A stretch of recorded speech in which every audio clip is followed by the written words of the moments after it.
Olá, meus queridos alunos do primeiro ano, tudo bem?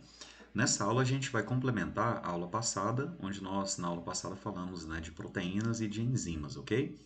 E as vitaminas, elas são fundamentais porque elas atuam como coenzimas, ou seja, as vitaminas, elas são fundamentais para a ativação de diversas enzimas que o nosso corpo produz. Para a gente recapitular aqui brevemente, você lembrar do assunto de proteínas e enzimas, você lembra que toda proteína é uma cadeia, uma sequência de vários aminoácidos. E as proteínas elas podem ter várias funções no nosso corpo. Tem proteínas que são estruturais, proteínas que são contráteis, proteínas que são imunológicas, como no caso dos anticorpos, e existem aquelas proteínas que têm função enzimática, certo? Então, em geral, as enzimas elas são proteínas que vão acelerar reações químicas do metabolismo. Vão participar tanto das reações de anabolismo, de construção corporal, quanto das reações de catabolismo, de degradação de moléculas para a produção de energia. Um grande exemplo de atuação das enzimas é ao longo do tubo digestório, onde você percebe que, por exemplo, na boca, inicia a digestão dos carboidratos. Quando você se alimenta, então, de produtos de origem vegetal, como por exemplo um pedaço de pão, ele é riquíssimo num carboidrato chamado de amido. E o amido ele inicia sua digestão na boca e sofre a ação de uma enzima que é chamada de alfa-amilase salivar. Lá no estômago, por exemplo, quando você come um produto de origem animal que é riquíssimo em proteína, como carnes, leite, ovos, ou vegetais fibrosos também que têm uma boa quantidade de proteínas, é lá no estômago que as proteínas vão iniciar a sua digestão. E para que essas enzimas funcionem, elas precisam das vitaminas, porque as vitaminas elas vão ativar as enzimas. Por isso que é fundamental que você tenha uma alimentação muito rica, em diversos tipos de nutrientes diferentes. Até dizem os nutricionistas que quanto mais colorido for o seu prato no almoço, melhor. Significa que você está ali ingerindo uma grande gama de vitaminas diferentes. E cada vitamina é fundamental para a ativação de uma ou de determinadas enzimas no nosso corpo. Por isso que a ausência de uma determinada vitamina pode causar um problema que a gente chama de avitaminose. E existem algumas avitaminoses aí clássicas, de caírem em questões de vestibular, como a gente vai verificar aqui nos próximos slides. Portanto, qual que é a correlação destes conteúdos? As enzimas elas são proteínas catalisadoras, mas as enzimas são sempre secretadas sob a sua forma inativa. E as enzimas podem se ativar na presença de um cofator enzimático, que pode ser um sal mineral, ou de uma coenzima, que pode ser uma vitamina. Então, o objetivo dessa aula aqui é a gente verificar o papel das vitaminas no nosso metabolismo, visto que existe uma grande gama de vitaminas e cada uma é fundamental para algumas funções do nosso corpo, porque vai estar ativando determinadas enzimas que fazem cumprir aquele tipo de metabolismo específico. E a primeira coisa é o próprio termo aqui, ó, vitamina significa amina vital, porque a primeira vitamina a ser descoberta foi a vitamina B1, que foi denominada de tiamina. E eles perceberam que a ausência da vitamina B1 na alimentação causava, sérios problemas musculares e ósseos, gerando uma fraqueza muscular muito intensa, que ficou conhecida aí, como beriberi, ou então mal das marés. Assim como também a ausência de uma vitamina que foi descoberta posteriormente, que é a vitamina C, que causa um outro mal dos mares aí também, conhecida aí pelos navegantes, ao longo da história, eles passaram por muitos apuros aí, visto que muitos marinheiros passavam muitos dias, muitos meses aí em embarcações se alimentando muito mal. E eles começavam a apresentar alguns sintomas, tais como fraqueza muscular e óssea muito intensa, isso no caso dos marinheiros chineses, onde foi observado isso a primeira vez, e verificaram que essa fraqueza muscular dos marinheiros era basicamente a ausência de uma amina vital, que neste caso é a vitamina B1, que a sua ausência causa o beriberi.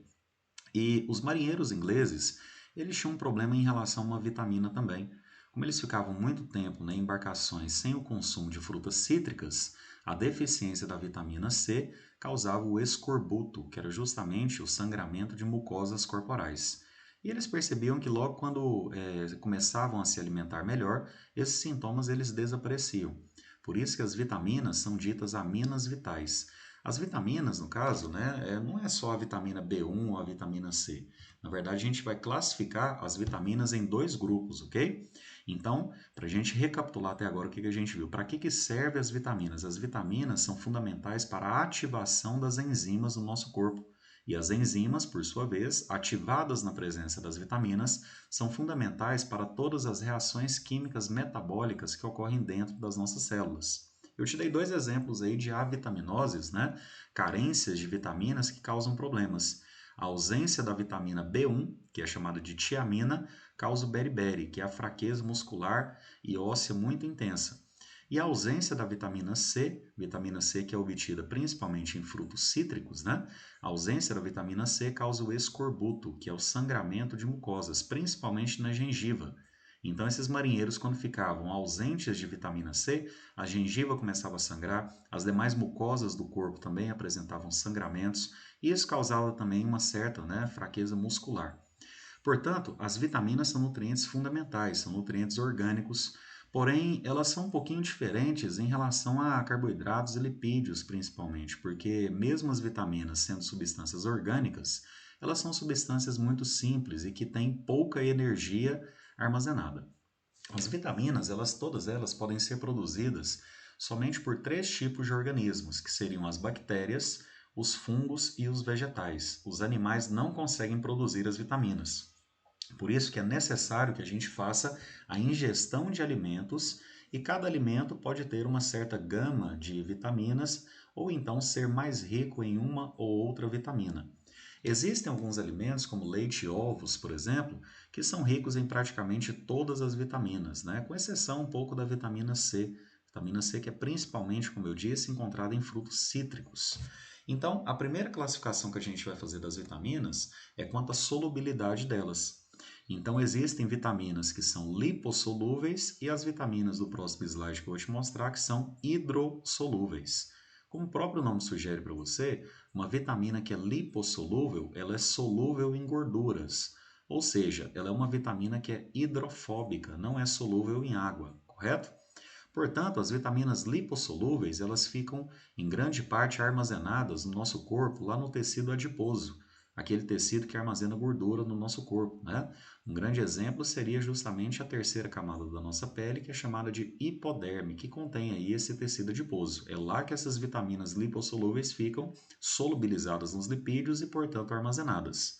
Então, as vitaminas lipossolúveis, a gente poderia estabelecer algumas características aqui para elas. São vitaminas apolares, ou seja, elas não têm carga elétrica. Por este motivo é que elas são hidrofóbicas, não se solubilizam em água, e sim lipofílicas, ou seja, têm afinidade pela gordura. Essas vitaminas, como eu disse, vão ficar solubilizadas na gordura corporal.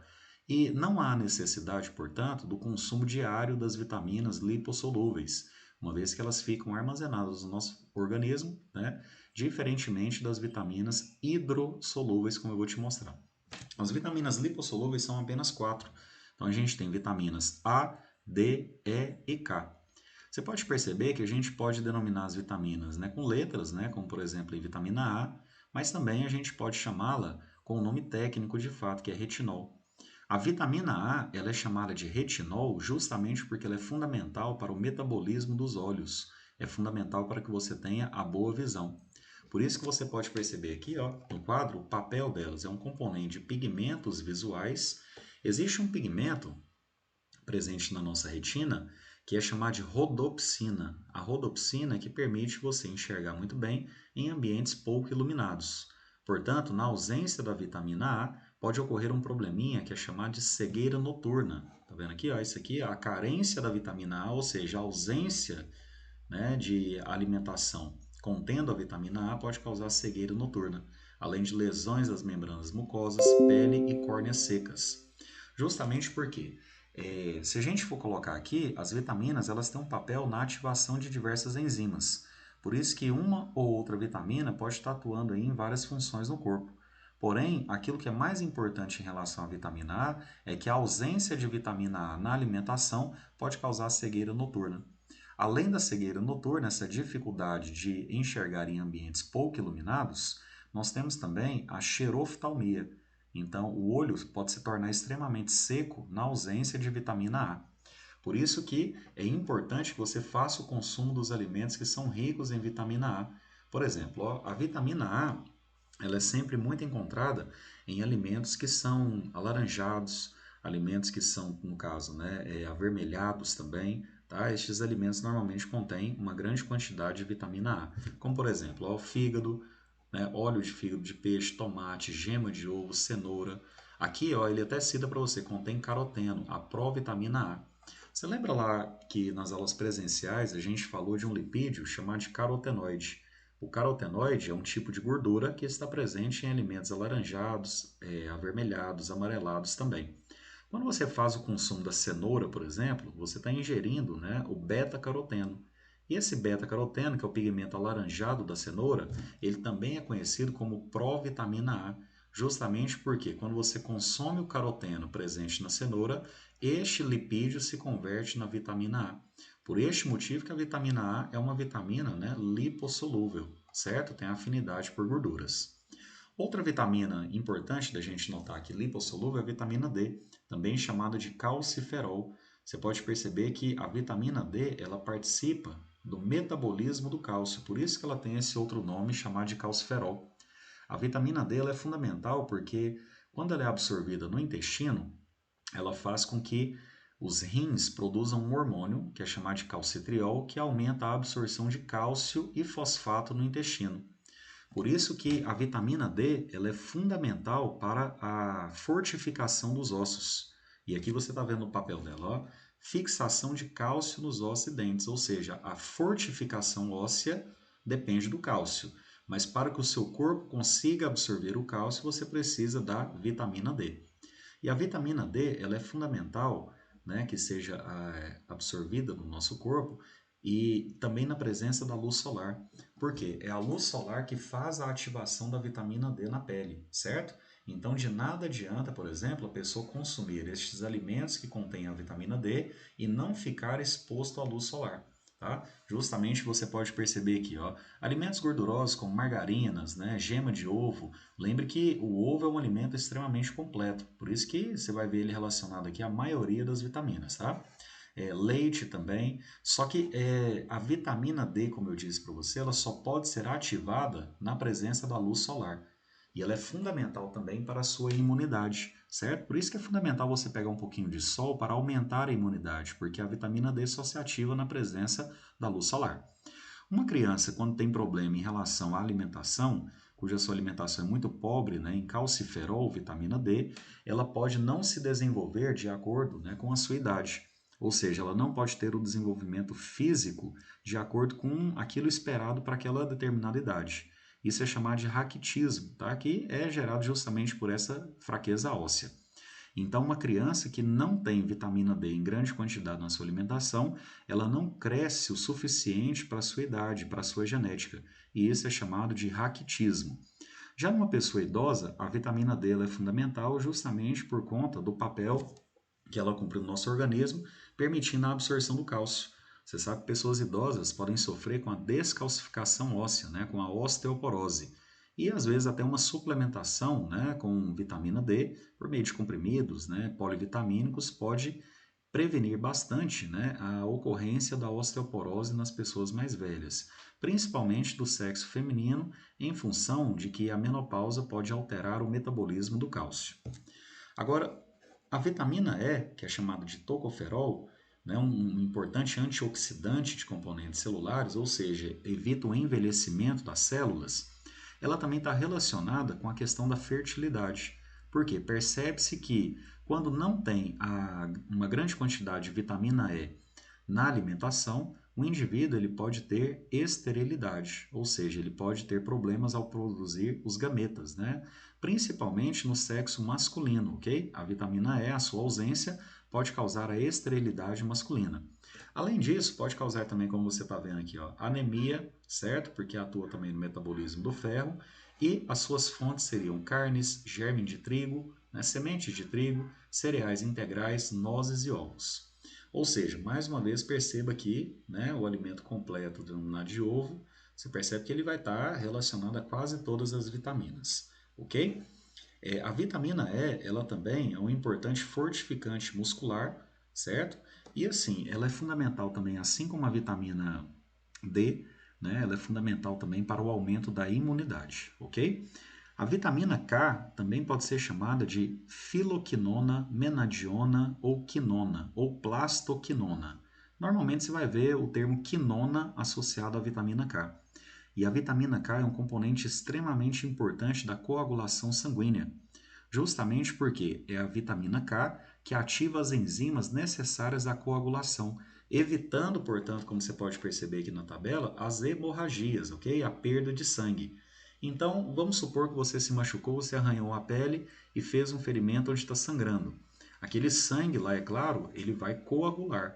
O mecanismo de coagulação sanguínea, um mecanismo extremamente complexo do nosso corpo, é fundamental para evitar com que você perca sangue para o meio ambiente, para conter os elementos figurados do seu sangue dentro do seu corpo, para manter o sangue dentro do seu corpo. E a coagulação sanguínea, ela ocorre por meio de várias enzimas diferentes. Mas sem a vitamina K, nada desse processo ocorre, ok? Justamente porque você tem algumas enzimas iniciais da coagulação sanguínea que só são ativadas na presença da vitamina K, ok? E note que fígado é um alimento que é riquíssimo em todas as vitaminas lipossolúveis, verduras, ovos, mais uma vez, né? Ah, e um detalhe, as vitaminas do complexo B e a vitamina K podem ser produzidas por nossas bactérias intestinais também, aquelas bactérias que formam a nossa flora intestinal, ok? Então, neste primeiro momento aqui, você percebeu que as vitaminas podem ser lipossolúveis ou hidrossolúveis, como eu vou te mostrar no próximo slide. E as vitaminas lipossolúveis A, D, E e K são vitaminas fundamentais para diversas funções do corpo. E aí você percebe que qual que seria a avitaminose em relação a cada uma delas aqui, ó, principais, né? Por exemplo, a ausência da vitamina A causa a cegueira noturna, dificuldade de observar objetos em ambientes pouco iluminados. A ausência da vitamina D pode causar em crianças o raquitismo, que é o baixo desenvolvimento corporal, ou então em pessoas mais velhas a osteoporose. A ausência da vitamina E no sexo masculino pode conduzir à esterilidade, à dificuldade na produção dos gametas, dos espermatozoides. E a ausência da vitamina K atrapalha bastante o mecanismo de coagulação sanguínea, porque a coagulação do sangue só ocorre na presença da vitamina K. Por isso que a ausência da vitamina K pode causar hemorragias, perda de sangue, ok? Lembrando que para a imunidade é fundamental uma série de vitaminas, como neste caso vitamina A, vitamina D, vitamina E, são vitaminas fundamentais à sua imunidade corporal também. Já as vitaminas hidrossolúveis, elas são solúveis em água, como o próprio nome está citando para você. Então, diferentemente das lipossolúveis, as vitaminas que são hidrossolúveis, elas são polares, elas são, portanto, né, hidrofílicas, têm afinidade pela água e não ficam armazenadas por muito tempo no nosso corpo, justamente porque os mecanismos de sudorese, que é quando você sua, né, quando aquece o seu corpo, quando você urina também, quando defeca, perde bastante quantidade de vitaminas hidrossolúveis. Por isso que o consumo das vitaminas hidrossolúveis é um consumo que deve ser diário, ok? Diferentemente das lipossolúveis que ficam armazenadas. E aqui eu quero te mostrar um detalhe. As vitaminas do complexo B, como por exemplo a vitamina B1, que é a tiamina, que foi a primeira vitamina a ser descoberta, é ela que evita aquela fraqueza muscular intensa que eu citei que os marinheiros chineses, né, como ficavam muito tempo em embarcações, eles acabavam tendo uma alimentação muito pobre em vitaminas do complexo B. E isso conduzia ao beriberi, que é a fraqueza muscular. E todas as vitaminas do complexo B, como por exemplo a B1, que é a tiamina, B2, riboflavina, B3, niacina, B6, piridoxina, B12, cobalamina ou cianocobalamina, a vitamina B5, que é o ácido pantotênico, vitamina B8, que é a biotina, vitamina B9, que é o ácido fólico. De uma forma geral, você pode pensar que todas elas são fundamentais ao metabolismo, ok? O metabolismo, de uma forma geral, para a produção de energia, depende das vitaminas do complexo B. E a mais importante aqui deste complexo B seria justamente a B1, visto que a ausência da vitamina B1 causa o beriberi, ok? Então, para as demais vitaminas, você pode citar, como você está vendo aqui ó, no slide, elas têm alguns papéis específicos. Mas, em geral, as questões de vestibular cobram, né, o fato de que todas as vitaminas do complexo B Eu falo complexo B porque, como você pode perceber, são várias vitaminas do tipo B, ok? Todas elas, de uma forma geral, são necessárias ao metabolismo. Por quê? São coenzimas de enzimas que atuam diretamente no metabolismo anabólico do corpo, tá? Ou então no metabolismo catabólico também, na produção de energia. Então, como você pode perceber, as vitaminas B1 e B2 são coenzimas da respiração celular. Respiração celular é aquele fenômeno que as mitocôndrias, né, na presença do oxigênio, produzem energia para nós através dos alimentos que nós consumimos, principalmente da molécula de glicose. Por isso você pode perceber que a ausência de vitaminas do complexo B compromete o metabolismo e pode causar, por exemplo, no caso da ausência da vitamina B6 e vitamina B12, causa anemia. Anemia perniciosa no caso da vitamina B12, né? E uma anemia, no caso ferroptiva, em relação à vitamina B6. Então perceba que, de uma forma geral, as vitaminas do complexo B são necessárias ao metabolismo, ok? Você pode falar dessa forma. E a vitamina C, que é também chamada de ácido ascórbico, ela, né, que está associada a uma avitaminose chamada de escorbuto, que é aquela que eu falei para vocês, que causa lesões nas gengivas, né, e sangramento nas mucosas, principalmente na mucosa bucal, que é justamente a gengiva, e também necessária ao desenvolvimento ósseo. Por isso que a ausência da vitamina C causa o escorbuto, né, que é justamente essas lesões na gengiva e uma fraqueza muscular intensa que os marinheiros ingleses experimentaram aí ao longo de várias navegações. Esses marinheiros ingleses, como não se alimentavam de frutas cítricas ao longo, né, das suas viagens, eles acabavam apresentando principalmente o escorbuto e uma fraqueza muscular muito intensa.